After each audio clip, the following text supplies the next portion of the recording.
نحمده ونستعينه ونستغفره ونعوذ بالله من شرور أنفسنا ومن سيئات أعمالنا من يهده الله فلا مضل له ومن يضلل فلا هادي له وأشهد أن لا إله إلا الله وحده لا شريك له وأشهد أن محمدا عبده ورسوله صلى الله عليه وعلى آله وأصحابه ومن تبعهم بهداه إلى يوم القيامة. فقال تعالى في القرآن العظيم: يا أيها الذين آمنوا اتقوا الله حق تقاته ولا تموتن إلا وأنتم مسلمون. يا أيها الناس اتقوا ربكم الذي خلقكم من نفس واحدة وخلق منها زوجها وبث منهما رجالا كثيرا ونساء واتقوا الله الذي تساءلون به والأرحام إن الله كان عليكم رقيبا. يا أيها الذين آمنوا اتقوا الله وقولوا قولا سديدا يصلح لكم أعمالكم ويغفر لكم ذنوبكم ومن يطع الله ورسوله فقد فاز فوزا عظيما. أما بعد، فإن أصدق الحديث كتاب الله وخير الهدي هدي محمد صلى الله عليه وعلى آله وصحبه وسلم وشر الأمور محدثاتها فإن كل محدثة بدعة وكل بدعة ضلالة وكل ضلالة في النار أعاذنا الله وإياكم من النار. أخواني في الدين أعزني وأعزكم الله. Alhamdulillah, kita bisa kembali melanjutkan kajian rutin kita dari membaca kitab Al-Arba'un Haditsan fi Fadli La Ilaha Illallah, tentang 40 hadis keutamaan La Ilaha Illallah. Dan sekarang kita lanjutkan hadis yang ke-24, Al-Hadits Ar-Rabi' wal 20. Silakan buka kitabnya halaman yang ke-27. Babun minhu wa annaha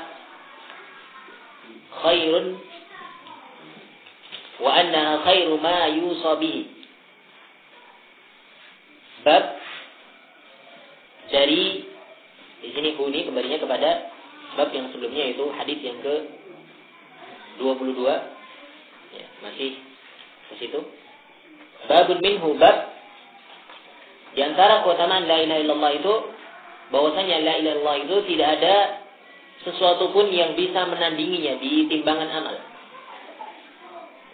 Babun minhu maksudnya adalah demikian. Bab yang menunjukkan bahwasanya di antara keutamaan la ilaha illallah adalah tidak ada satupun yang bisa menandingi di timbangan amalan nanti. Sebagaimana hadis yang sudah kita baca, dua hadis yang sudah kita baca, dari hadis yang ke-22 dan juga 23, kemudian yang ke-24 juga demikian. Dan juga di sini ada tambahan yang lain, yaitu wa annaha khairu ma yusabihi, dan bahwasanya la ilaha illallah, kalimatut tauhid, ini adalah sesuatu yang paling baik bagi orang yang mau berwasiat dengannya. Al-Hadits Ar-Rabi' wal 20, hadis yang ke-24. عن عبد الله بن عمر رضي الله تعالى عنهما عن النبي صلى الله عليه وسلم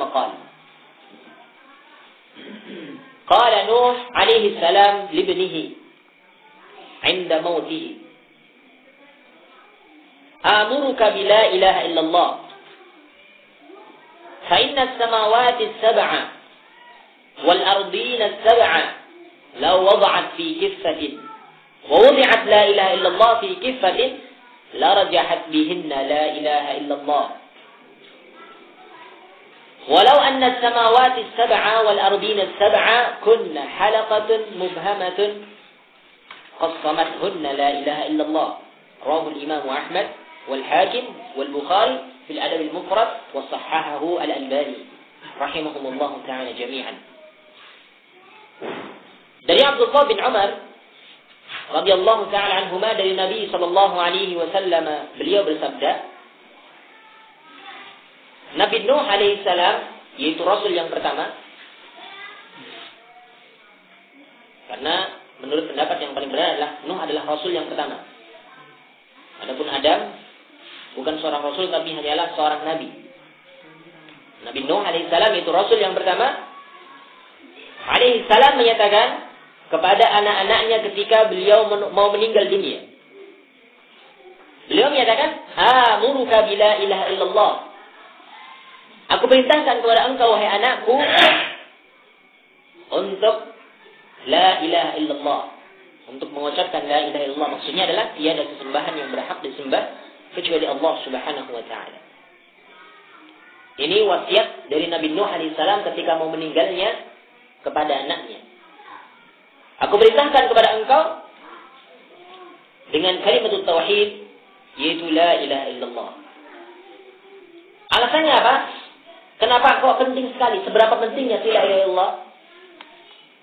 Kenapa kok diwasiatkan dengan la ilaha illallah ketika Nabi Nuh alaihissalam mau meninggal dunia, mewasiatkan kepada anak-anaknya?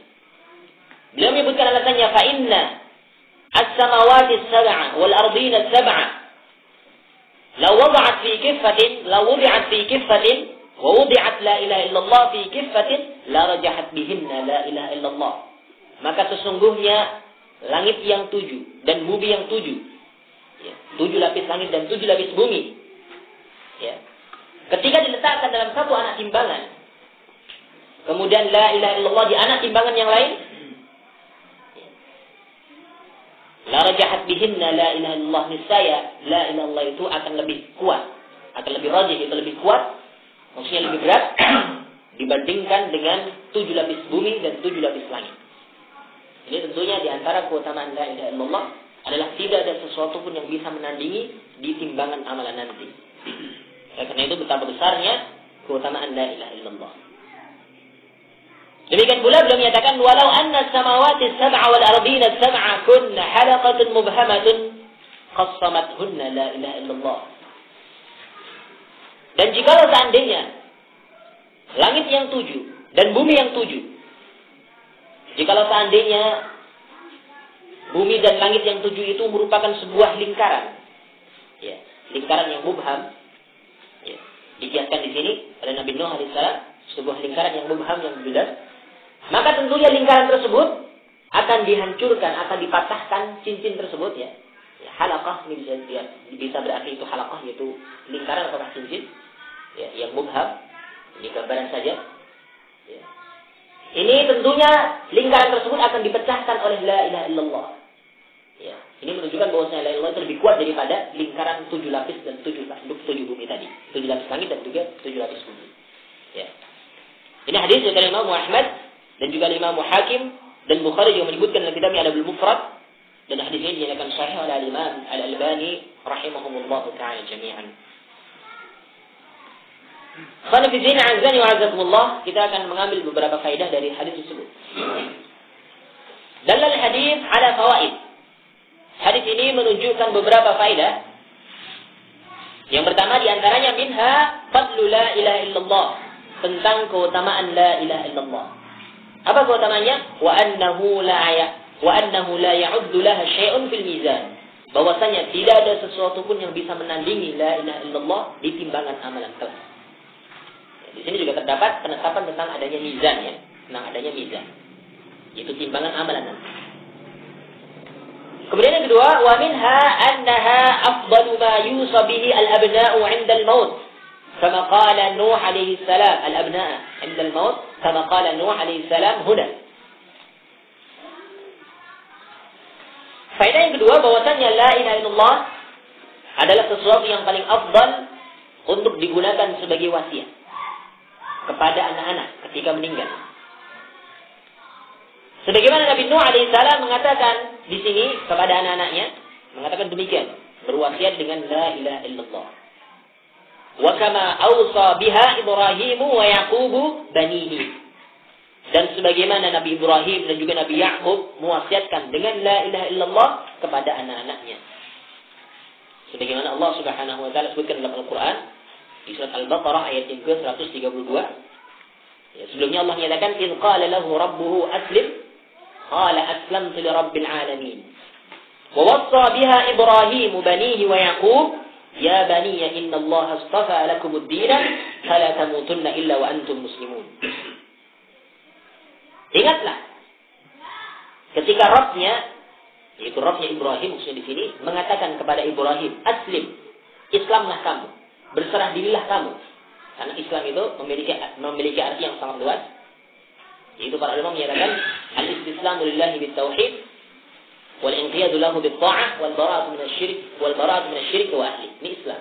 Maksudnya adalah dengan bertauhid serta meninggalkan segala macam bentuk syirik. Islamlah kamu, berserah dirilah kamu dengan melaksanakan tauhid. Maksudnya Al-Imam Abu Ja'far At-Tabari rahimahullah taala dalam tafsirnya beliau menyatakan aslim di sini ya at-tadallul li ta'atihi wal id'anu li amrihi. Meredahkan dengan melaksanakan ketaatan kepadanya serta tunduk dengan perintah-perintahnya. Inilah Islam. Ya. Di sini Allah Subhanahu wa taala memerintahkan kepada Nabiullah Ibrahim alaihissalam Khalilullah, kekasih Allah Nabi Ibrahim alaihissalam, untuk berislam dengan Islam yang sebenar-benarnya. Allah menyatakan idz qala lahu rabbuhu aslim. Ingatlah ketika Rabbnya Ibrahim mengatakan kepada Ibrahim, Islamlah kamu. Ya. Berserah dirilah kamu. Qala, maka Nabi Ibrahim menyatakan, aslamtu li rabbil alamin. Aku berserah diri kepada Rabb semesta alam. Itu Allah Subhanahu wa taala. Kemudian selanjutnya Allah Subhanahu wa taala menyatakan tentang Ibrahim, wa wassa biha Ibrahim banihi wa Yaqub. Dan Nabi Ibrahim serta Nabi Yaqub mewasiatkan dengan kalimat Islam tersebut, yaitu maksudnya kalimat tauhid, ya, yang di dalamnya terdapat tauhid serta menafikan seluruh kesyirikan, ya. Mereka mewasiatkan kepada anak-anaknya, ya bani innallaha astafa lakumud din. Wahai anak-anakku, sesungguhnya Allah Subhanahu wa taala telah memilihkan untuk kalian agama. Itu agama Islam tadi. Fala tamutunna illa wa antum muslimun, dan janganlah sekali-kali kamu mati. Janganlah sekali-kali kamu meninggal dunia kecuali dalam keadaan kalian itu berserah diri, dalam keadaan muslim. Ya, ini wasiat Nabi Ibrahim dan juga Nabi Yaqub kepada anak-anaknya. Ya.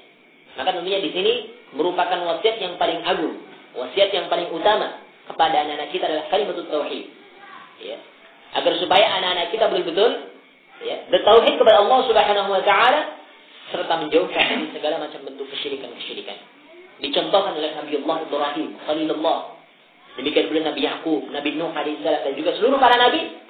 Mereka berwasiat kepada anak-anaknya mereka, kepada umatnya mereka untuk bertauhid kepada Allah, ya, dan juga menafikan segala macam bentuk kesyirikan. Ya, Surah Al-Baqarah ayat yang ke-132. Ini wasiat yang terbaik. Ya, adalah wasiat dengan kalimat tauhid la ilaha illallah. Kemudian selanjutnya waja'alaha Ibrahim alaihissalam baqiyatan fi 'aqibihi. Dan Nabi Ibrahim alaihissalam juga menjadikan ha, yaitu la ilaha illallah, waja'alaha, maksudnya kalimat tauhid la ilaha illallah. Nabi Ibrahim alaihissalam menjadikan kalimat tersebut baqiyatan fi 'aqibihi, suatu kalimat yang tetap. Suatu kalimat yang sudah ditetapkan untuk anak keturunannya. Sebagaimana Allah Subhanahu wa taala berfirman dalam surat Az-Zukhruf ayat yang ke-28, sebelumnya Allah menyatakan, "Wa idz qala Ibrahim li abihi wa qaumihi innani bara'un mimma ta'budun illa alladhi fatarani fa innahu sayahdin wa ja'alaha kalimatan baqiyatan fi 'aqibihi la'allahum yarji'un." Allah menyatakan demikian dalam Al-Qur'an surat Az-Zukhruf ayat yang ke-28. Wa in qala Ibrahim li abihi wa qaumihi, dan ingatlah ketika Ibrahim mengatakan kepada bapaknya dan juga kepada kaumnya, innani bara'un mimma ta'budun, sesungguhnya aku berlepas diri. Aku berlepas diri dari apa yang kalian sembah, berlepas diri dari segala macam bentuk kesyirikan. Karena ketika itu bapaknya Nabi Ibrahim yaitu Azar, ini adalah seorang pembuat patung, seorang pembuat berhala. Demikian pula kaumnya Nabi Ibrahim alaihissalam juga mereka adalah kaum yang selalu menyembah kepada berhala-berhala tadi yang dibuat oleh bapaknya. Ya. Maka Ibrahim betul-betul bertauhid kepada Allah dengan cara berlepas diri dari segala macam bentuk kesyirikan dan apa saja yang mereka sembah.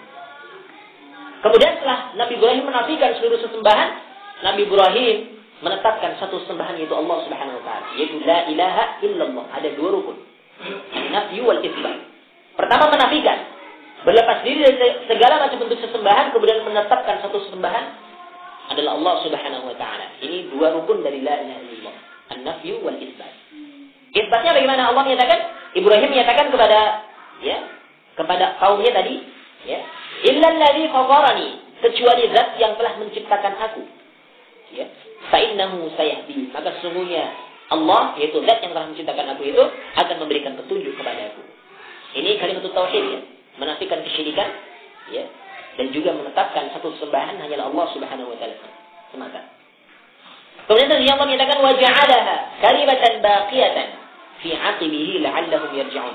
Dan Nabi Ibrahim menjadikan kalimat tauhid tersebut sebagai kalimat yang tetap pada keturunannya.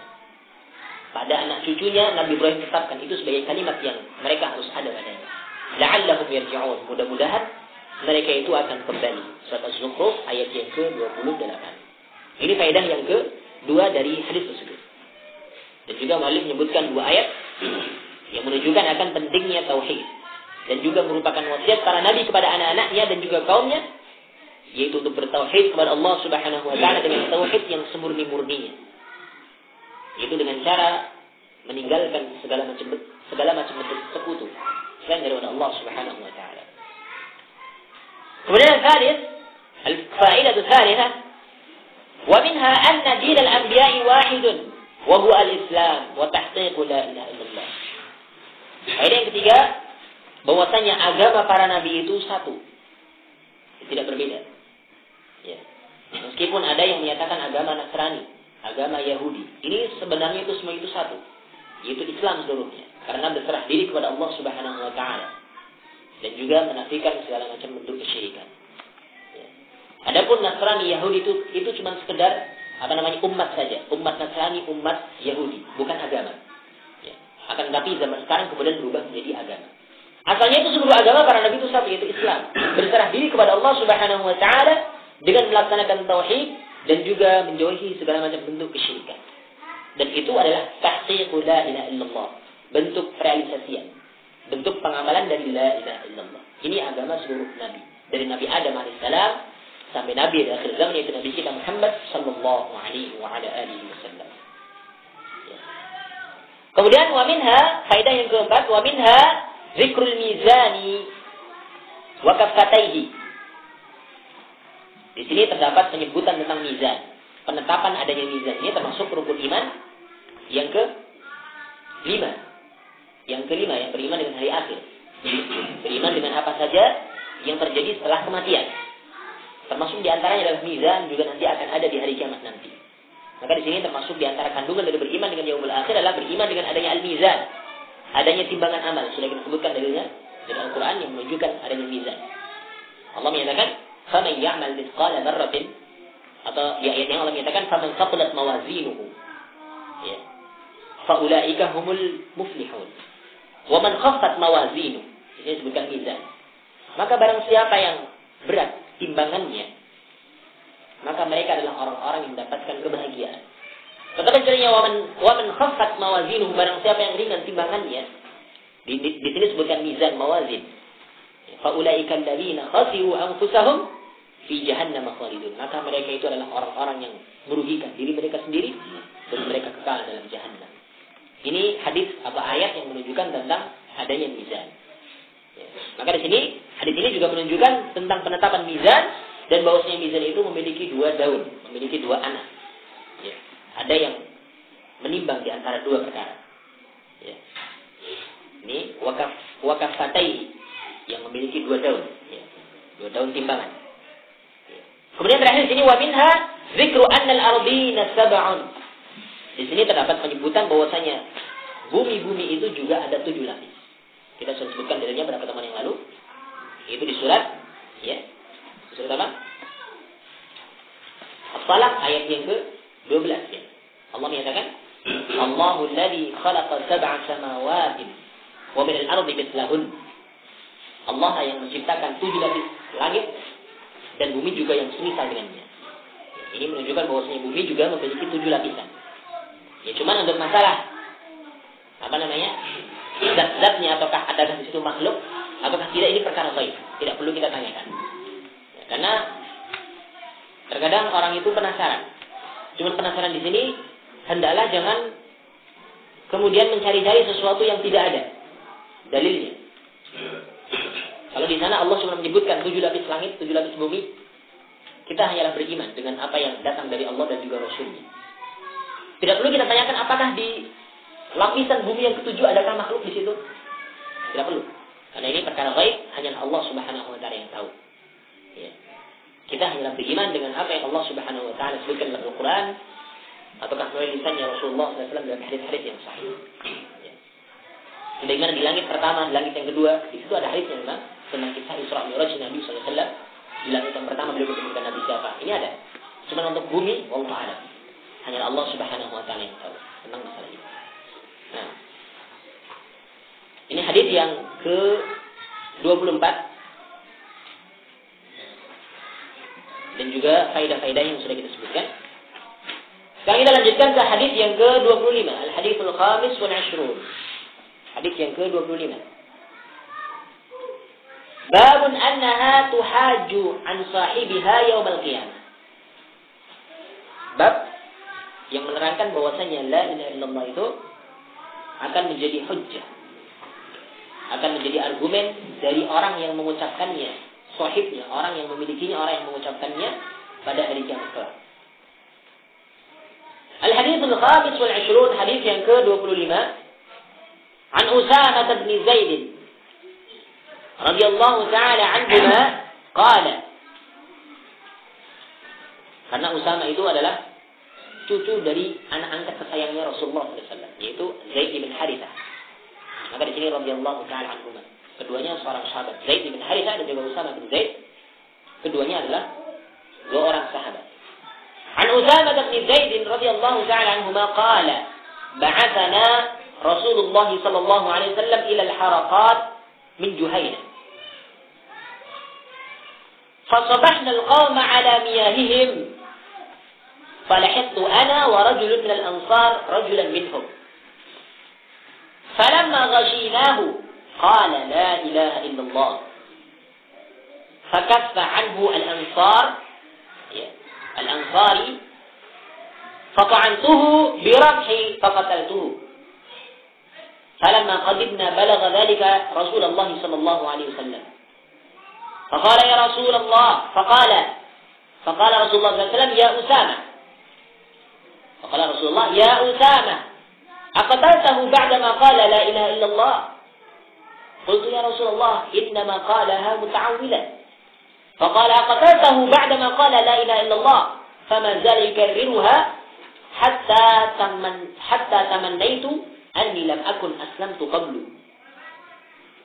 قبل ذلك اليوم وفي رواية أفلا شققت عن قلبه رواه البخاري ومسلم ولمسلم في رواية أنه قال يا رسول الله استغفر لي فقال كيف تصنع بلا إله إلا الله إذا جاءت يوم القيامة. Dari Usamah bin Zaid radhiyallahu ta'ala anhuma, semoga Allah meridhai keduanya karena keduanya adalah dua orang sahabat. Beliau mengatakan ba'athana Rasulullah sallallahu alaihi wasallam ila al-haraqat min Juhaynah. Rasulullah sallallahu alaihi wasallam mengutus kita ke Haraqat min Juhaynah. Ini Haraqat, silakan lihat catatan kakinya. Yaitu hurbatun min Juhaynah. Yaitu suatu tempat yang tersembunyi, ya. Suatu tempat yang tersembunyi yaitu batinnya Juhaynah, yaitu tempat yang tersembunyi dari Juhaynah, suatu daerah nama Juhaynah. Ya. Dinamakan dengan Haraqat. Ya, samu bidzalika liwaq'atin kanat bainahum wa bain Bani Murrah bin Auf bin Sa'd ibn Ziban wa hariquhum bisiham likathrati man qatalu min sinin. Dikatakan dengan Haraqat ya karena ya dinamakan dengan itu karena dulu ada suatu kejadian, suatu tragedi di antara penduduk Haraqat, yaitu penduduk Juhaynah tadi. Ya, tragedi di antara mereka dengan Bani Murrah ibn Auf ibn Sa'd ibn Dibyan. Kemudian Bani Murrah di sini membakar penduduk Juhaynah tersebut dengan anak panah apinya mereka. Kemudian karena banyaknya orang yang meninggal karena bakaran tersebut, sehingga dinamakan dengan Haraqat. Ini asal nama dari Haraqat dari Juhaynah. Fasabahna al-qawma ala miyahihim, maka kami tiba waktu subuh. Kami masuk ke daerah tersebut, masuk ke daerah Arafat, yaitu ke daerahnya kaum tersebut pada waktu subuh, ada miyahim, yaitu kita mendapatkan sumber airnya mereka. Maksudnya mereka singgah di daerah tersebut untuk melakukan sholat subuh, kemudian mereka itu di tempat sumber airnya mereka, ala miyahim. Falahiyatu ana wa rajulun min ansar, rajulan minhum. Kemudian aku mengepung, aku dan juga ada seorang ansar mengepung seorang laki-laki dari mereka, yaitu Bani Juhainah. Juhainah ini termasuk daerah kafir. Falamma ghashinahu, maka ketika kami membuat orang ini takut, membuat orang dari Juhainah tadi yang takut, qala, kemudian orang tersebut menyatakan la ilaha illallah.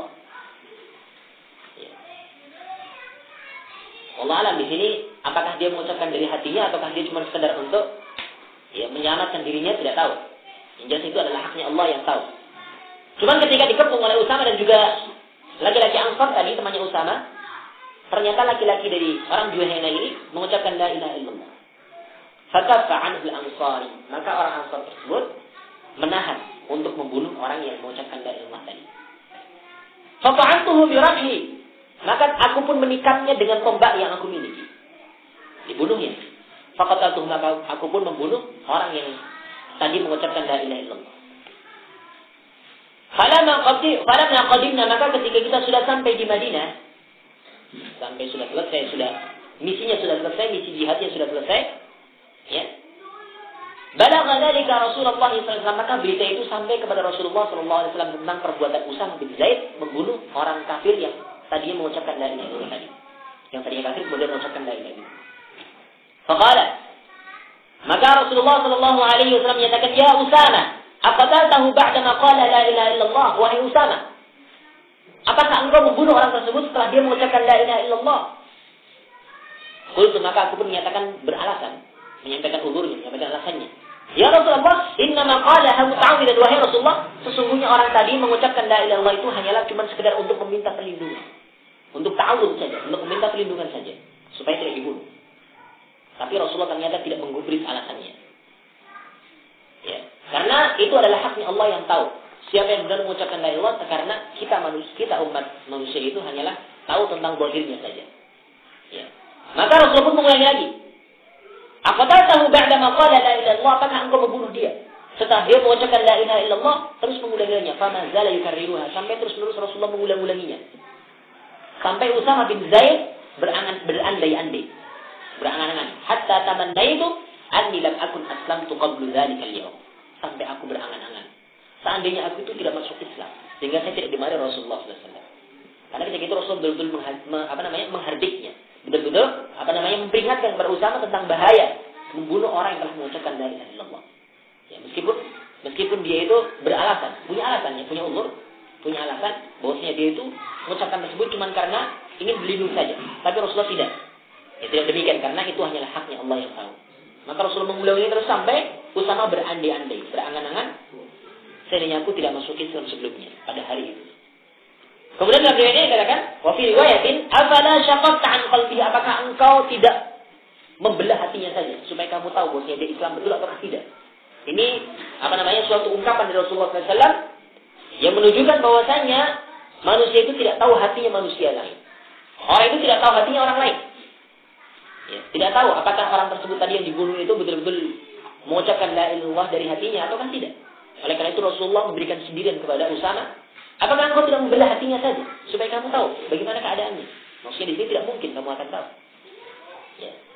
Ini hadis dari Imam Bukhari dan Muslim rahimahumullah taala. Wa li Muslimin di riwayat dalam riwayat Muslim, dalam riwayat yang lain, milik Imam Muslim dalam riwayat yang lain, annahu qala, bahwasanya Usamah menyatakan kepada Rasulullah SAW, ya Rasulullah, istaghfirli, wahai Rasulullah, mintakanlah ampunan untukku. Faqala, maka Rasulullah menyatakan, kaifa tasna'u bila ilaha illallah idza ja'at yaumil qiyamah. Apa yang engkau lakukan? Apa yang mau engkau lakukan dengan la ilaha illallah ketika la ilaha illallah itu datang di hari kiamat nanti? Apa alasan kamu? Ini teguran yang keras dari Rasulullah SAW kepada Usamah bin Zaid, ya radhiyallahu ta'ala anhu, ketika Usamah itu membunuh orang yang mengucapkan la ilaha illallah meskipun dalam perang. Maka di sini tentunya hadis ini hadis yang sangat agung. yang menunjukkan akan keutamaan la ilaha illallah. Kita baca faedahnya. Dalil hadis ala fawaid. Hadis ini menunjukkan beberapa faedah. Di antaranya min hafadlu la ilaha illallah, tentang keutamaan la ilaha illallah. Wa annaha tuhaju an sahibiha yaumil qiyamah. Dan bahwasanya la ilaha illallah itu akan menjadi hujjah, akan menjadi argumen dari orang yang memilikinya, dari orang yang mengucapkannya, dari orang yang mengucapkannya di hari kiamat nanti. Ini diambil dari kata, ya, dari sabda Rasulullah SAW, wa huwa qalu sallallahu alaihi wasallam, kaifa tasna'u bila ilaha illallah idza ja'at yaumil qiyamah. Apa yang engkau lakukan? Bagaimana yang engkau buat? Ya. Apa yang engkau lakukan? Ya. Dengan la ilaha illallah ketika la ilaha illallah itu kalimat tauhid tersebut datang di hari kiamat nanti. Maka di sini merupakan argumen, merupakan hujjah bagi seorang yang mengucapkannya, ya, di hari kiamat kelak, yaitu mengucapkan kalimat tauhid la ilaha illallah. Kemudian wa minha wujubul ghaffi amman qala la ilaha illallah. ولذلك قال صلى الله عليه وسلم معاتبا لأسامة أقتلته بعدما قال لا إله إلا الله أقتلته بعدما قال لا إله إلا الله, terus menerus diulang-ulanginya. Faedah kedua bahwasanya wajib untuk menahan diri dari membunuh orang yang telah mengucapkan la ilaha illallah meskipun dalam peperangan. Ya. Oleh karena itu Rasulullah Shallallahu Alaihi Wasallam mencela Usama ibn Zaid. Padahal Usama ini adalah anak kesayangan dari, cucu kesayangan dari anak kesayangannya Rasulullah SAW, itu Zaid bin Harithah. Ya. Dan Zaid itu, ya, Rasulullah menyatakan bahwasanya Zaid tersebut adalah anak kesayangannya, anak angkat kesayangannya. Akan tetapi ternyata tidak menghalangi untuk mencelanya, karena ketika melakukan kesalahan harus ditegur, harus ditegur, meskipun anaknya atau siapa saja orang dekatnya, kalau dia melakukan kesalahan harus ditegur. Inilah adilnya Rasulullah SAW dalam menegakkan hukum. Ya, sampai-sampai ketika dalam hal masalah had, yaitu masalah haddus syaraqah, itu masalah hukuman bagi pencurian, Rasul menyatakan, "Lau anna Fatimah bint Muhammadin saraqat, laqata'tu yadaha." Jikalau seandainya Fatimah binti Muhammad itu mencuri, maka aku benar-benar akan memotong tangannya. Berarti kan Rasulullah sangatlah adil. Demikian pula kepada Usama di sini, meskipun dia adalah cucu kesayangannya dari anak kesayangan Rasulullah SAW, anak angkat kesayangan Rasulullah SAW, tetap beliau mencelanya. Ya, mencela, ya, mu'atiban li Usama, seraya mencela Usama bin Zaid, seraya menyatakan, "Aku tahu, ba'da ma qala la ilaha illallah." Apakah engkau membunuhnya sementara dia telah mengucapkan la ilaha illallah? Inilah adilnya Rasulullah SAW dalam menegakkan hukum. Ya. Tidak pilih-pilih, tidak pilih kasih. Ya, tidak pilih kasih. Oh, dia itu punya hubungan dekat, ya sudahlah, lemah lembut saja. Orang lain yang tidak memiliki hubungan dekat disikapi dengan sikap yang keras. Sedikit melenceng langsung diungkit-ungkit kesalahan-kesalahan yang telah lalu yang sudah dia tutup. Ya. Ini tentunya merupakan pelajaran bagi kita tentang pentingnya berbuat adil. Ya. Meskipun Rasulullah SAW sangat sayang dengan Usama, tapi ketika Usama bin Zaid melakukan suatu kesalahan, beliau pun mencelanya dengan celaan yang tidak pernah didengar oleh Usama sebelumnya. Sampai Usama pun berangan-angan, seandainya aku tidak masuk Islam sebelumnya. Ini menunjukkan bahwasanya sangat tertekan hatinya ketika Rasulullah menegurnya dengan teguran yang keras ini. Supaya betul-betul menjadi pelajaran bahwasanya orang yang telah mengucapkan la ilaha illallah itu haram untuk dibunuh. Haram darahnya. Maka di sini ketika Usama membunuh orang tersebut tadi, maka Rasulullah pun mencelanya. Kemudian selanjutnya, wa minha bayanu annahu la ya'lamu as-sara'ir illa Allah azza wa jalla. Wa dhalika min qalihi afala shaqaqta 'an qalbihi. Di sini terdapat penjelasan bahwasanya tidak ada yang tahu perkara-perkara yang rahasia, sara'ir, kecuali Allah Subhanahu wa ta'ala. Allah azza wa jalla. Ini diambil wa dzalika min qalihi sallallahu alaihi wasallam, dari sabda Rasulullah sallallahu alaihi wasallam, afala syaqaqta an qalbi. Tidakkah engkau membelah hatinya saja supaya kamu tahu? Ya, dan ini tidak mungkin. Ya, tidak mungkin akan tahu. Meskipun seorang sudah membelah hatinya, ya, tetap tidak akan tahu keadaan hatinya seorang. Karena yang tahu perkara yang rahasia ini hanyalah Allah Subhanahu wa taala semata. Ya, ini juga dalil yang sangat banyak sebutkan Allah Subhanahu wa taala alimun bidatis sudur. Allah Maha mengetahui apa yang ada dalam hati, dalam dada manusia yang sudah dalam hati. Allah sebutkan ayat ini dalam 12 ayat dalam Al-Quran, 12 tempat, ya, tentang ya, bahwasanya Allah itu betul-betul mengetahui perkara yang ada dalam dada kita, dalam hati kita. Allah menyatakan di surat Al-Mulk, ya, surat Al-Mulk ayat yang ke-13, Allah menyatakan, wa asirru qawlakum aw ijharu bi innahu alim bilatis sudur. Dan silahkanlah rahasiakan, ya, ucapan-ucapan kalian, silahkan dirahasiakan saja, ya. Innahu alim bilatis sudur, sesungguhnya Allah Maha mengetahui apa yang ada dalam dada, dalam hati maksudnya. Ini ayat yang menunjukkan bahwasanya Allah itu Maha tahu perkara yang ada di dalam hati. Ini ayat yang seperti ini banyak sekali bilatis sudur, alim bilatis sudur, ada 12 tempat. Al-Mulk. Kemudian At-Taghabun Allah menyatakan ya'lamu ma fis samawati wal ardi wa ya'lamu ma tusirruna wa ma tu'linun. Dialah Allah yang mengetahui apa yang ada di langit dan juga di bumi, dan Allah itu ya'lamu ma tusirrun, apa yang kalian sembunyikan, apa yang kalian rahasiakan, dan Allah juga mengetahui apa yang kalian nampakkan. Wallahu alimun bilatis sudur, dan Allah itu Maha mengetahui apa yang ada dalam dada, dalam hati. Demikian pula di surat Ali Imran ayat yang ke-119, 194. Ya. Kemudian Al-Maidah ayat yang ke-7, ayat yang Al-Anfal ayat yang ke-34, Hud ayat yang ke-5, Luqman ayat yang ke-23. Di 12 tempat Allah sebutkan ayat yang sama, alimun bilatis sudur. Maka di sini menunjukkan bahwasanya perkara gaib ataukah perkara-perkara yang rahasia itu hanyalah Allah Subhanahu wa taala yang tahu. Oleh karena itu di sini Rasulullah menyatakan, "Afala syaqaqta an qalbi?" Tidakkah engkau itu membelah saja apa yang ada dalam hatinya? Ya. Karena Allah itu Maha tahu apa yang ada dalam hati. Di ayat yang lain Allah Subhanahu wa taala juga menyatakan, "Wa in tajhar bil qawli fa innahu ya'lamu sirra wa akhfa." Dan jikalau engkau nampakkan ucapan, maka sesungguhnya Allah itu Maha tahu apa yang tersembunyi, apa yang rahasia, dan juga apa yang disembunyikan. Surah ayat yang ke-7. Di ayat yang lain Allah juga menyatakan ya'lamu khanatal a'yun wa ma tukhfis sudur. Allah itu mengetahui khianatnya mata.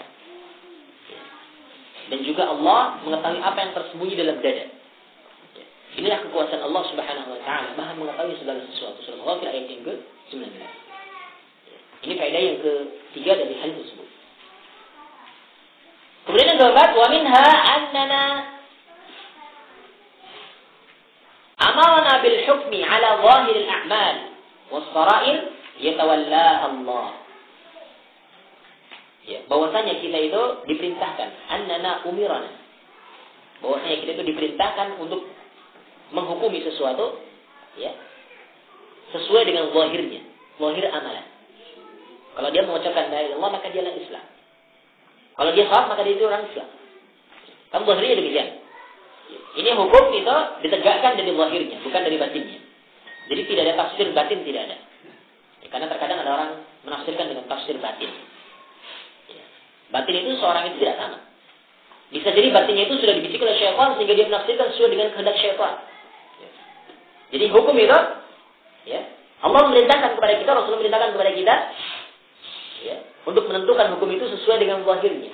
Adapun batinnya kita serahkan kepada Allah Subhanahu wa taala. Maka menyatakan wasarair yatawallaha Allah. Maka perkara-perkara yang rahasia, maka itu adalah kekuasaan Allah Subhanahu wa taala. Kekuasaan Allah Subhanahu wa taala. Yatawallaha Allah. Maka Allah itu yang akan menentukan perkara yang batin, hanya Allah yang tahu. Ya. Kemudian yang selanjutnya yang terakhir di sini, belum terakhir. Yang kelima sekarang. Wa minha ismatud dami wal mali bi hadhihi al-kalimah. Di antara faedah dari hadis tersebut, hadis yang ke-25 adalah terdapat dalil dalam hadis tersebut, yaitu ismatud dam wal mal. Terjaganya darah dan juga harta dengan kalimat tauhid ini, yaitu kalimat la ilaha illallah. Di hadis yang sudah kita baca, Rasul menyatakan la yahillu damu imri'in muslimin ayyashhadu an la ilaha illallah wa anna Muhammadar Rasulullah illa bi ihda thalathin. Demikian tidak halal dari seorang muslim yang telah mengucapkan dua kalimat syahadat, ya, syahadat tauhid dan syahadat rasul, kecuali dengan 3 perkara. Maka di sini menunjukkan terjaganya darah dan juga harta dengan kalimat tauhid ini, ketika tidak membatalkannya dan juga tidak melakukan amalan yang menyebabkan halalnya yang lainnya. Kemudian yang selanjutnya yang ke-6, wa minha udhrul muta'awwil. Di sini terdapat uzur, alasan bagi orang yang mau menjelaskan sesuatu, yang orang mentakwil sesuatu. Bagaimana di sini Usamah membunuh karena memiliki alasan. Orang kafir ini tidak mungkin dia masuk Islam. Ini alasannya Usamah. Dia cuma masuk Islam mengucapkan kalimat tauhid tersebut cuma karena takut, muta'awilan. Cuma karena takut ingin berlindung supaya tidak dibunuh, kemudian dia mengucapkan kalimat tersebut. Cuma alasan di sini alasan yang tidak diterima oleh Rasulullah SAW dalam hal ini. Dalam hal ini, karena alasan itu ada dua macam, alasan yang uzur yang diterima, ada uzur yang tidak diterima. Tentunya di sini tidak semua alasan itu diterima. Cuman seorang terkadang itu memiliki alasan ketika melakukan sesuatu. Maka kita harus bertabayyun.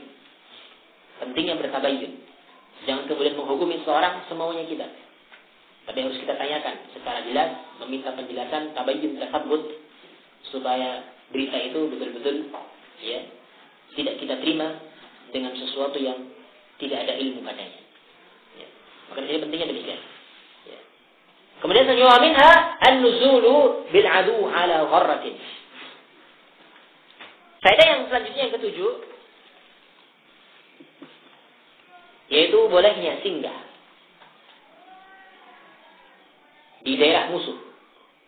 Ini ketika diperlukan, yaitu dalam rangka untuk memperdayakan mereka. Ala gharratin, untuk memperdayakan mereka. Dengan di sini Usamah dan juga pasukan yang Rasulullah utus, yaitu ke daerah Juhaina, Harakat min Juhaina.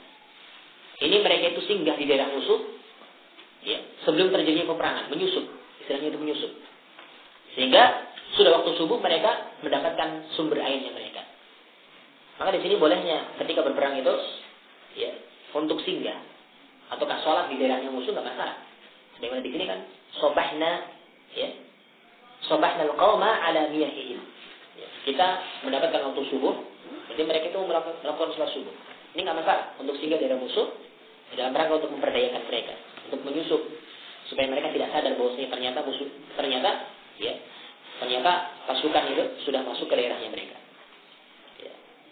Kemudian selanjutnya terakhir wa minha bayanu anna al-jihad wasilatun li tahqiq al-istijabah li hadhihi al-kalimah. Di sini terdapat penjelasan bahwasanya jihad amal yang sangat mulia dari untuk sana Islam, puncak kemuliaan Islam. Ini adalah wasilah, perantara untuk bisa merealisasikan, untuk bisa melaksanakan kalimat ini, untuk bisa merealisasikan li tahqiq al-istijabah, untuk bisa merealisasikan dan juga melaksanakan kalimat tauhid ini. Karena dengan tanpa berjihad, maka orang-orang itu tidak akan tahu pentingnya agama Islam, pentingnya lillahi kalimatillah, meninggikan kalimatullah. Dan bahkan jihad tersebut amalan yang sangat mulia. Allah Subhanahu wa taala menyatakan tijarah, suatu perniagaan yang tidak akan yang akan bisa menyelamatkan dari azab yang pedih. Hal adullukum ala tijaratin tunjikum min adzabin alim tu'minuna billahi wa rasulihi wa tujahiduna fi sabilillah bi amwalikum wa anfusikum. Allah menyatakan, maukah aku tunjukkan kepada kalian suatu tijarah, perniagaan yang akan menyelamatkan dari azab yang pedih, azab yang menyakitkan. Yaitu engkau beriman kepada Allah dan Rasulnya dan juga berjihad dengan harta dan jiwa. Inilah keutamaan di antara salah satu keutamaan jihad, yaitu akan bisa menyelamatkan dari azab yang pedih nanti. Bahkan di sana banyak sekali keutamaan jihad. Di antaranya juga luka saja sudah nanti akan jadi saksi dari kiamat nanti. Warnanya tetap warna darah, cuma nanti baunya aroma itu aroma misik. Launuhu launud dam, wa rihuhu rihul misk. Baunya bau misik. Ini keutamaan dari jihad yang sangat banyak. Para ulama menyebutkan satu kitab, yaitu kitab jihad, dan banyak di antara mereka yang menyebutkan akan keutamaan-keutamaannya. Dan kalau kita mau bahas secara rinci tentang masalah keutamaan jihad, satu hari tidak cukup untuk membahas masalah ini. Maka di sini tentunya luasnya tentang Islam. Ini 2 hadis yang kita baca, dan waktu masih lumayan banyak. Sekarang kita lanjutkan saja ya. Hadis yang ke 26. Babun minhu, bab darinya. Maksudnya adalah dari bahwasanya annaha tuhaju an sahibiha yaumil qiyamah. Bahwasanya la ilaha itu akan bisa dijadikan sebagai hujjah bagi orang yang mengucapkannya di hari kiamat nanti. Al-hadits as-sadis wal 20, hadis yang ke-26. An Ibnu al-Musayyib أبيه قال لما حضرت أبا طالب الوفاة sebagai fa'il dari hadarat. لما حضرت أبا طالب الوفاة جاء رسول الله صلى الله عليه وسلم وعنده عبد الله بن أبي أمية وأبو جهل فقال له يا عمي. Boleh ya ammi atau ya ammu. Asalnya itu ya ammu. Cuma di sini biasa digunakan itu ya ammi. Karena ya ammi itu asalnya itu ada ya yang tersembunyi. Ya mutakalim tersembunyi. Ya ammi, wahai pamanku. Cuma di sini ya-nya dihilangkan, maka boleh ya ammi. Ya. Atau boleh juga ya ammu. Ini di sini tentang masalah ya, apa namanya? Munada. Ya. Ini ada munada, pembahasan masalah munada dan ilmu nahwu. Boleh ya ammu atau ya ammi. Kalau ya ammi alasannya karena di sana ada ya yang dihilangkan. Ya ammi asalnya demikian. Qul la ilaha illallah kalimatan wahaju biha laka indallah.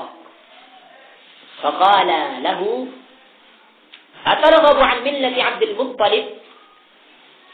Fa'ada an-nabiy sallallahu alaihi wasallam fa'ada. فكان آخر ما قال هو على ملة عبد المطلب وأبى أن يقول لا إله إلا الله. فقال النبي صلى الله عليه وسلم لأستغفرن لك ما لم أنهى عنك.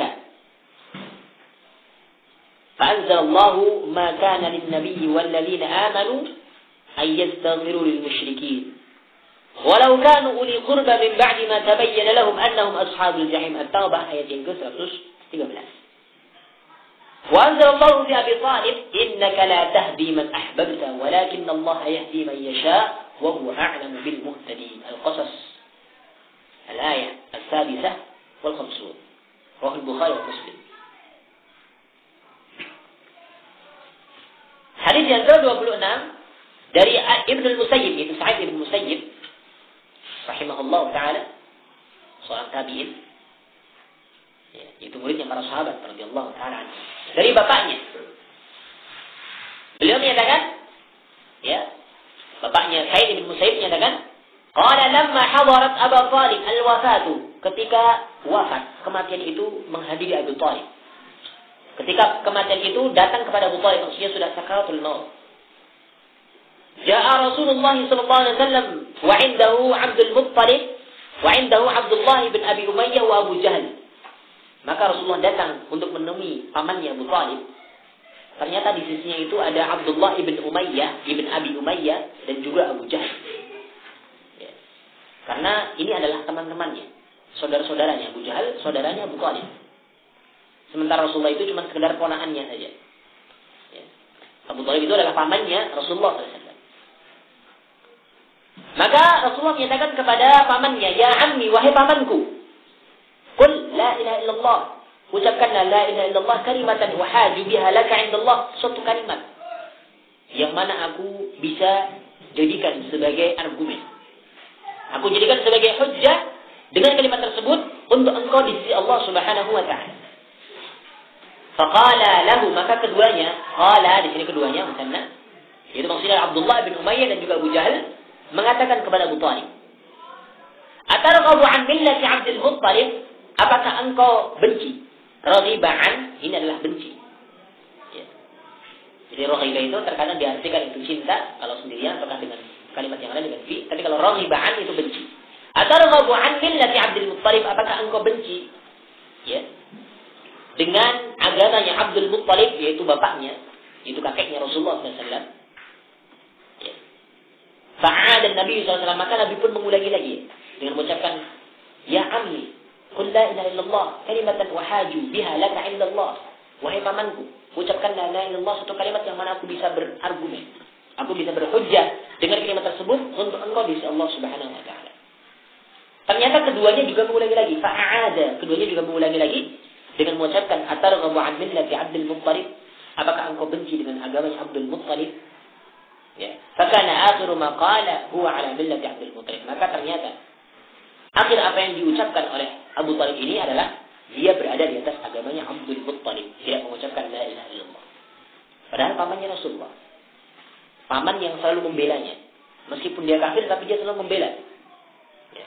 Melindungi ponakannya, itu Rasulullah SAW. Dan juga membesarkan Rasulullah SAW sampai menjadi seorang nabi. Ya, cuman karena sebab pergaulan. Sebab dia itu dekat dengan orang-orang yang sesat. Dekat dengan orang-orang kafir. Itu Abu Jahal.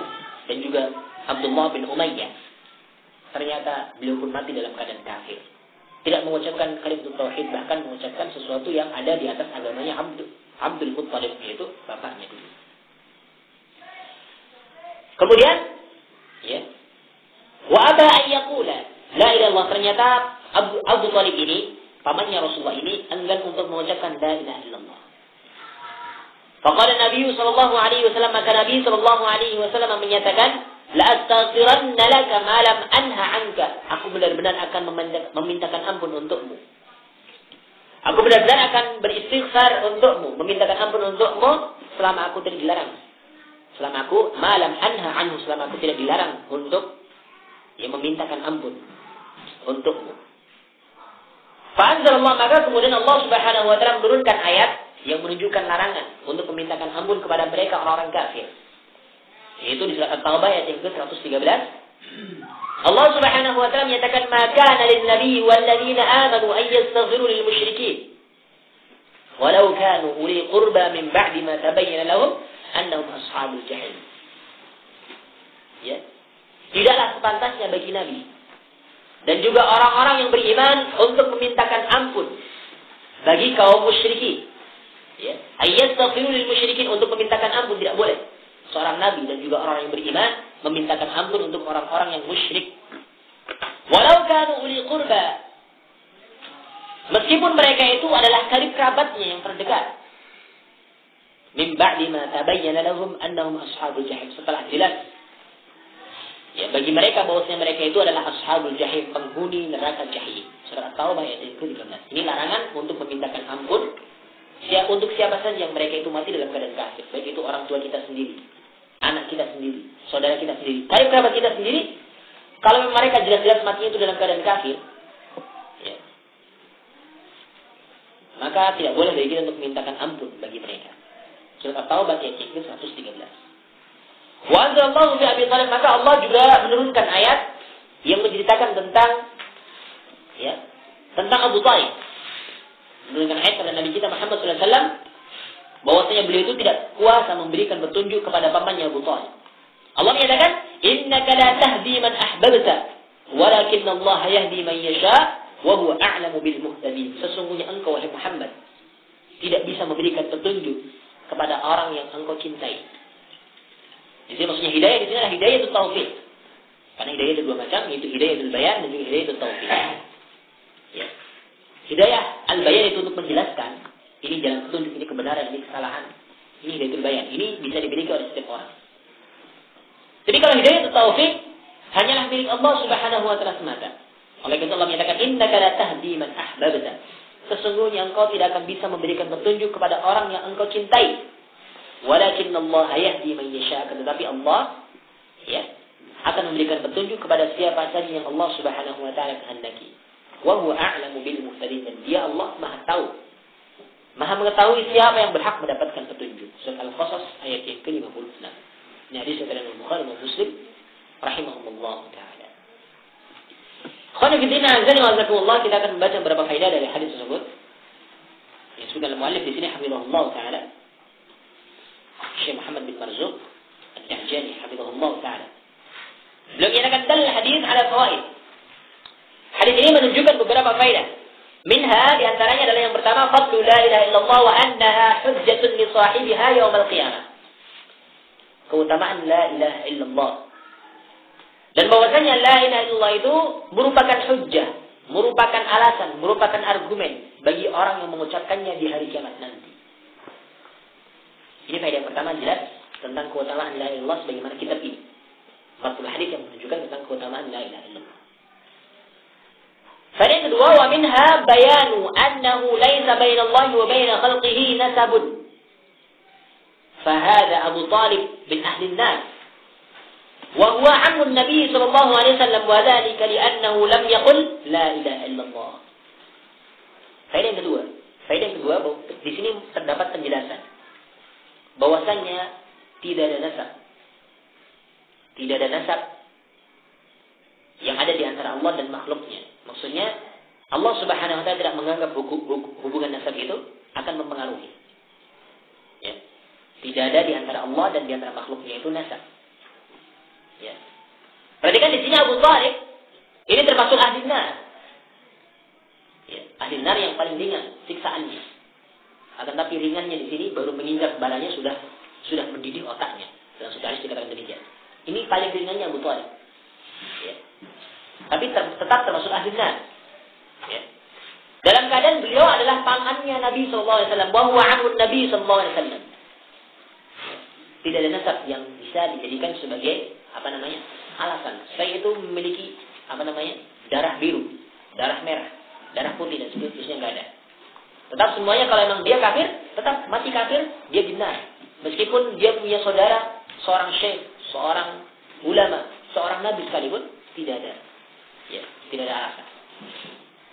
Wadhalika li'annahu lam yaqul la ilaha illallah, dan hal itu karena Abu Thalib itu tidak mengucapkan la ilaha illallah, maka dia mati dalam keadaan kafir dan dia masuk neraka meskipun dia pamannya Nabi SAW sendiri. Ya. Oleh karena itu Rasulullah SAW menyatakan kepada kita tentang masalah nasab.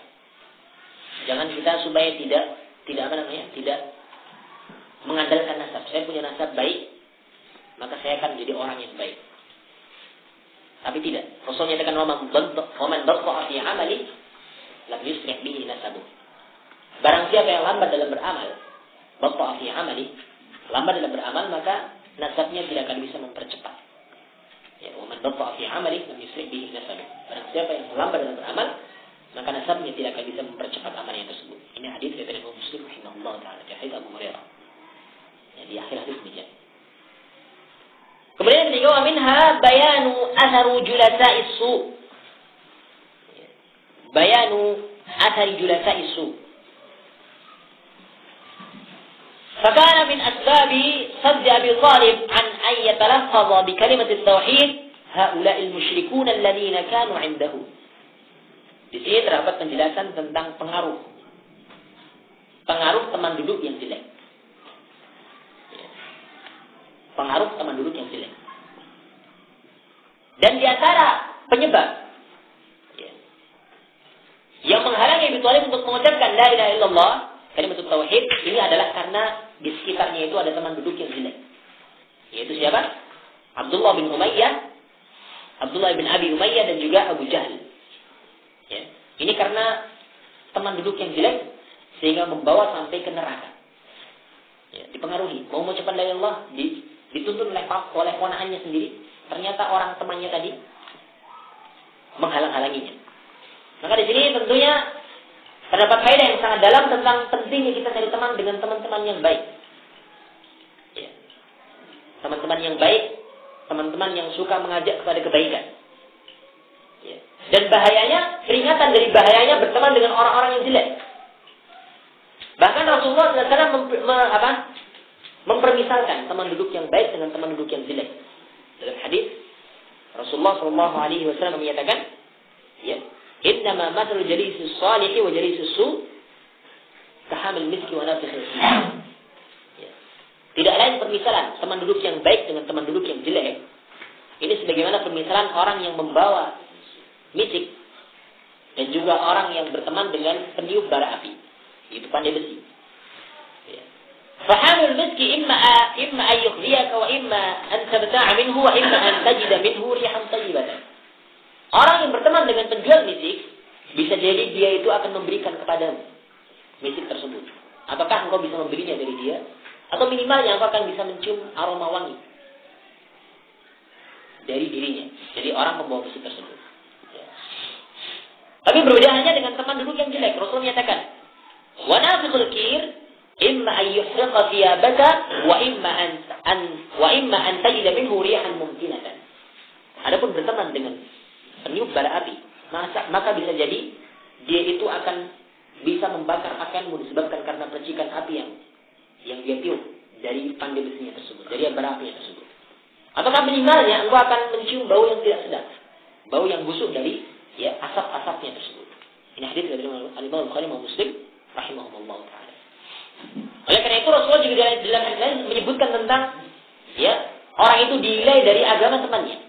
Rasulullah menyatakan al-mar'u ala dini khalilihi. Falyanzur ahadukum man yukhalil. Seseorang itu akan dinilai dari agama temannya, teman dekatnya. Maka hendaklah seseorang itu memperhatikan siapa yang dijadikan sebagai teman dekat. Perhatikan. Berteman itu pilih nggak masalah. Ya. Kalau itu teman yang jelek, jauhi. Kalau teman baik kita cari, kita dekati.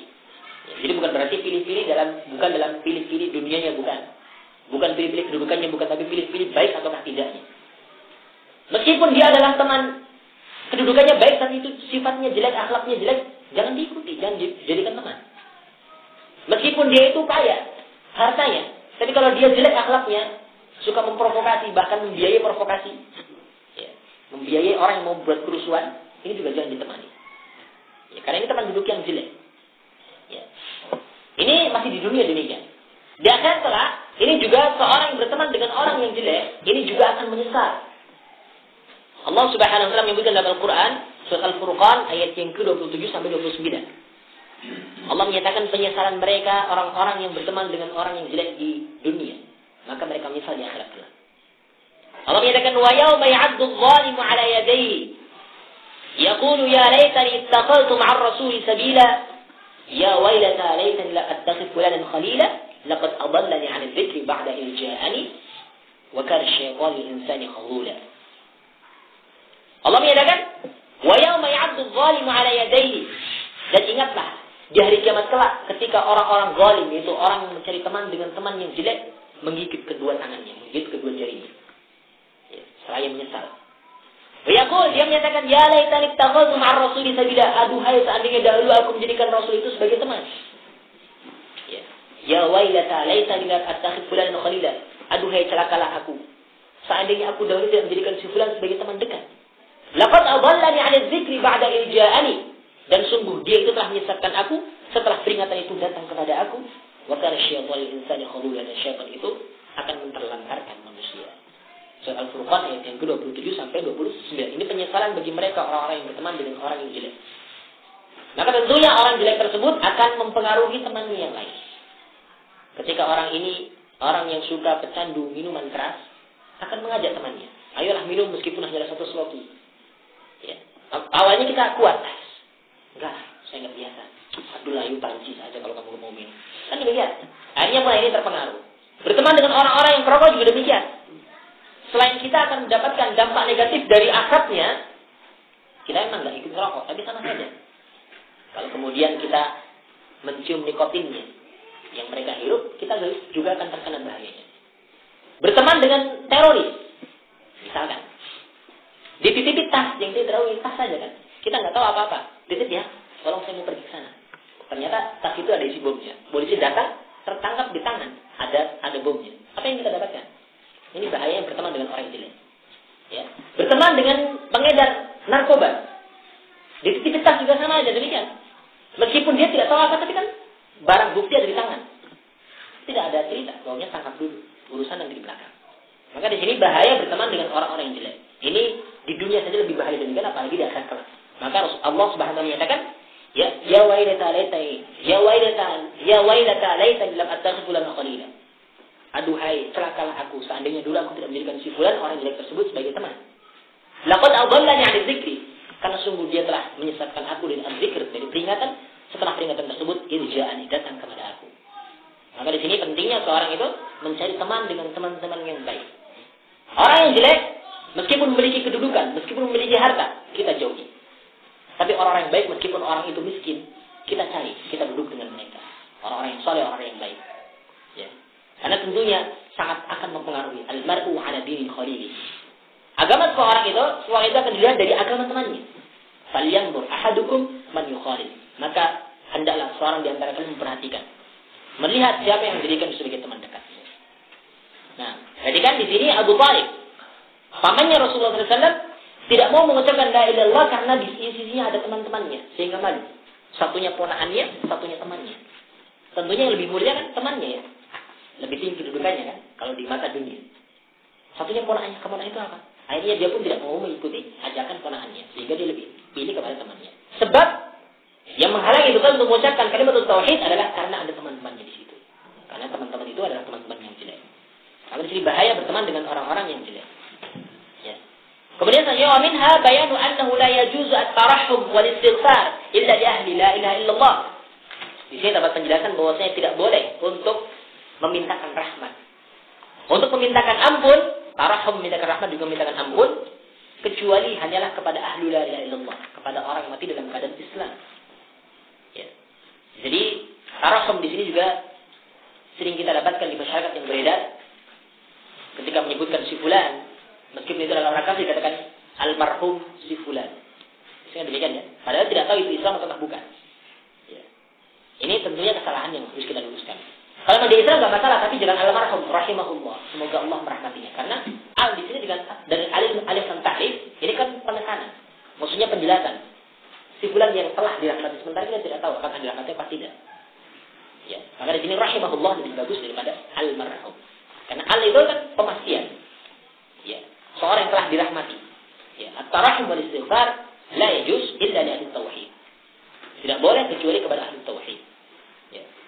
Wa qala ta'ala Allah Subhanahu wa ta'ala menyatakan, "Ma kana lin nabiy wal ladzina amanu ay yastaghfiru lil musyrikeen walau kanu uli qurba min ba'di ma tabayyana lahum ayyan annahum ashabun nar."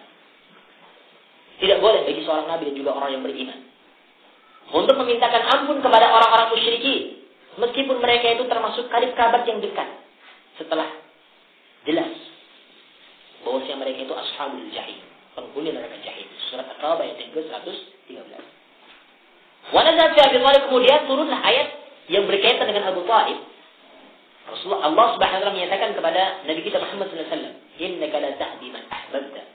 Sesungguhnya engkau tidak bisa memberikan petunjuk kepada orang yang engkau cintai. Walakin Allah yahdi man yasha, tapi Allah itu yang akan memberikan petunjuk kepada siapa saja yang Allah Subhanahu wa taala kehendaki. Surah Al-Qasas ayat yang ke-56. Wa minha, dan di antara faedah yang lain, anna hidayat at-taufiq la yamlikuha illa Allah Ta'ala. Illa Allah Ta'ala. Bahwasanya hidayah taufiq, petunjuk untuk memberikan taufik itu tidaklah dimiliki kecuali hanyalah milik Allah Subhanahu wa taala semata. Dan tadi ya, hidayah ada dua macam, hidayah taufik dan juga hidayatul bayan. Kalau hidayatul bayan, kita bisa memilikinya. Kita bisa menjelaskan petunjuk kepada siapa saja orang yang kita inginkan. Cuma menerima atau tidaknya itu tergantung Allah Subhanahu wa taala semata. Ini hidayatul taufik namanya. Diberikan taufik adalah haknya Allah Subhanahu wa taala semata kepada siapa saja yang Allah Subhanahu wa taala kehendaki. Wa min hada di antara yang lain, madarratu ta'zimil aslaf wal akabir li mu'aradatil haqq. Bahaya yang besar. Ya, bahaya besar atau bahaya bagi orang yang mengagungkan para pendahulu, para pembesar dalam rangka untuk menentang al-haq. Ya, madarratu ta'zimil aslaf wal akabir li mu'aradatil haqq. Bahaya, madarrat, mengagungkan para pendahulu, para akabir, para pembesar-pembesar dalam rangka untuk menentang al-haq. Meskipun nenek moyang kita, tapi kalau mereka itu bukan ahli tauhid, tidak perlu bagi kita untuk membanggakan mereka. Lihat tuh, saya itu keturunannya si fulan. Dilihat apa? Silsilah keluarganya. Ternyata di sana ada yang memiliki nasab yang sangat bagus. Kalau memang mereka bukan ahli hak, tidak perlu kita banggakan. Untuk apa? Karena mereka bukan ahli hak. Ya. Maka di sini madarat untuk mengagungkan para salaf, para pendahulu dan juga para akabir dalam rangka untuk menentang al-haq. Ya. Kemudian wa minha kaunul a'mali bil khawatim. Keadaan amalan-amalan itu tergantung dengan penutupnya nanti. Ya. Tergantung penutupnya. Maka kita memohon kepada Allah Subhanahu wa taala, semoga Allah Subhanahu wa taala memberikan kepada kita husnul khatimah, akhir pungkasan yang baik. Karena amal kita itu akan tergantung dengan akhirnya nanti. Ya. Wa minha ar-raddu 'ala man za'ama al-Islam 'Abdul Muttalib wa aslafihi. Maka di sini dapat faedah tentang bantahan kepada orang-orang yang menganggap Islamnya Abdul Muttalib dan juga para pendahulunya. Mereka itu bukan Islam, tapi mereka itu adalah orang-orang yang tidak bertauhid kepada Allah Subhanahu wa taala karena mereka menyembah kepada berhala. Wa minha anna Aba Jahl wa man ma'ahu ya'rifuna murad an-nabi sallallahu alaihi wasallam idza qala lirajul qul la ilaha illallah. wa huwa al-kufru bi jami'i ma yu'badu min dunillah, faqabbaha Allahu man Abu Jahl a'lamu minhu bi asli al-Islam. Qala wa Imam Muhammad ibn Abdul Wahhab rahimahullahu taala. Faedah yang terakhir di sini bahwasanya Abu Jahal dan orang yang bersamanya itu, mereka itu tahu maksud dari Nabi SAW ketika Nabi mengatakan kepada seseorang, ucapkan la ilaha illallah. Mereka tahu bahwasanya maksudnya itu adalah mengkufuri. Kufur dengan seluruh apa yang mereka sembah selain daripada Allah Subhanahu wa taala. Ini maksud ya dari ucapan kalimat tauhid. Mereka orang-orang kafir Abu Jahal dan juga para pengikutnya itu tahu. Sehingga tidak boleh ketika Abu Thalib itu mengucapkan la ilaha illallah, dihalangi. Maka di sini muallif menyatakan taqabbahallahu man Abu Jahlin a'lamu minhu bi asli Islam. Maka semoga Allah ya menjelekkan Abu Jahal dan juga orang yang tahu tentang asal-asal Islam tapi ternyata tidak tahu, tidak mau melaksanakan kalimat tauhid tersebut. Di sini dikatakan oleh Imam Muhammad ibn Abdul Wahhab rahimahullah taala. Ini 3 hadis yang bisa kita baca pada malam hari ini. Mudah-mudahan bermanfaat bagi saya pribadi kepada para ikhwah seluruhnya. Kurang lebihnya saya maaf. Allah Ta'ala a'la wa a'lam. Subhanallah wa bihamdika. Assalamualaikum warahmatullahi wabarakatuh.